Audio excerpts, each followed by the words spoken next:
السلام علیکم ورحمۃ اللہ وبرکاتہ۔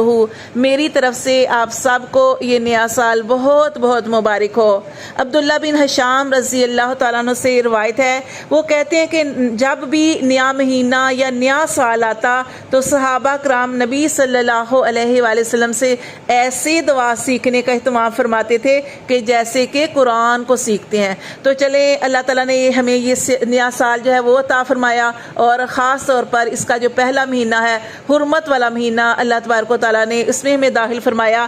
تو چلیں آپ بھی اس کی دعا پڑھ لیں، ہم سب مل کے پڑھ لیتے ہیں۔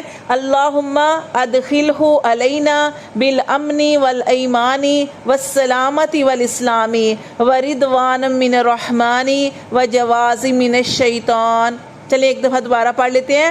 اللہم ادخلہ علینا بالامن والایمان والسلامت والاسلام ورضوان من الرحمن وجواز من الشیطان۔ اس کا ترجمہ یہ ہے، اے اللہ اس سال کو یا اس مہینے کے چاند کو ہم پر امن و ایمان کے ساتھ، سلامتی اور سلام کے ساتھ، رحمان کی خوشنودی یعنی رضامندی کے ساتھ، اور شیطان سے حفاظت کے ساتھ اس میں ہمیں داخل فرما۔